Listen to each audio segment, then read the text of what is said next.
Today, actually, I'll go across several ayahs in the Qur'an that share a specific term, and the term is jahiliyyah. Jahiliyyah in the Arabic language means, it comes from the word jahal, which means ignorance, or it also means to be out of control, or to speak out of whim, or to take an action without thinking through it. So acting ignorantly, acting, irrationally, things like that. That's all jahiliyyah. To oversimplify the thing, we could just call it ignorance. Now, the Qur'an actually attributes jahiliyyah to 4 things, which is really cool.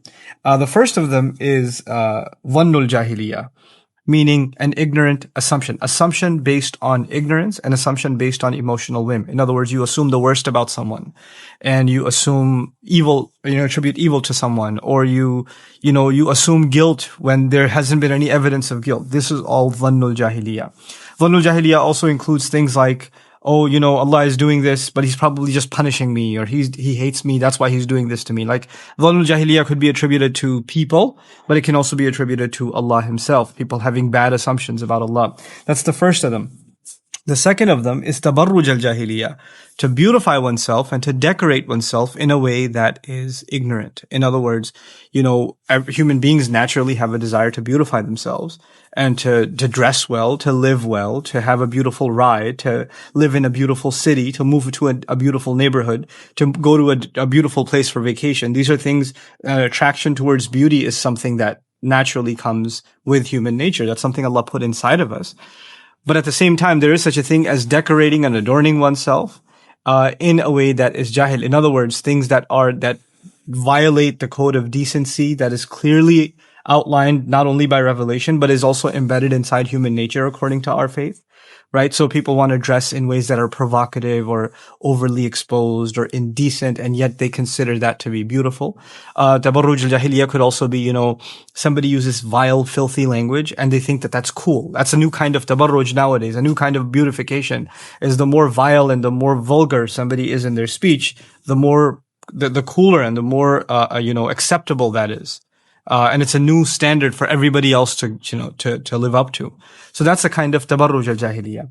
The third, so the first one, once again, was evil or ignorant assumption. And the second is beautification that is rooted in ignorance. And the third, there's only 4. The third of them is hamiyat al-jahiliyyah. Hamiyya actually means, ganging up or siding with someone ignorantly. In other words, your affiliation, your loyalty belongs to a group, and it's really not rooted in anything rational at all. Like people become crazy fanatical fans of a sports team, ready to fight another team after a match. That's a kind of like a hamiyatul jahiliyyah.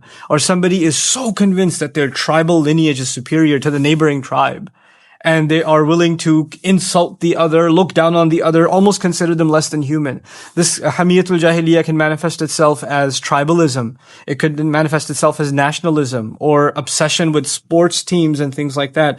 It can also manifest itself even within Islam as my school of thought, or my shaykh, or my group, or my friends, and we are the ultimate.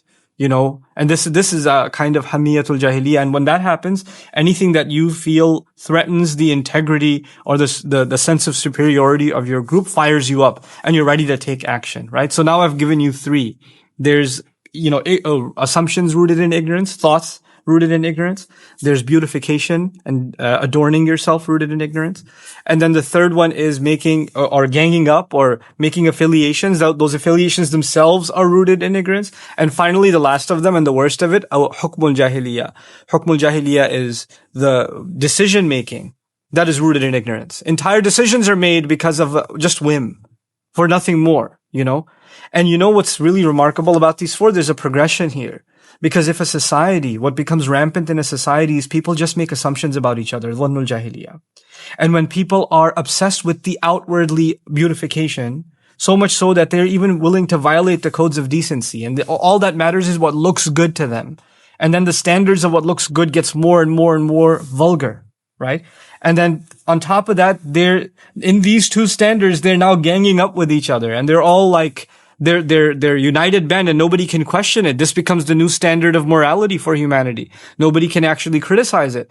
When that happens, then the rules, the verdicts, the impositions that they will put on society those verdicts, the hukm, will actually be rooted in ignorance itself, hukmul jahiliyyah. And when it comes to that final phase, all that's left for that society is corruption and eventually destruction. So Allah criticizes ignorance, but He actually breaks ignorance down into like 4 things. And the last one, meaning a society governing itself by ignorance, is actually the final phase. There are other previous steps that come in. And so I find this actually absolutely remarkable that Allah Azza wa Jal pinpoints where Jahiliyyah begins.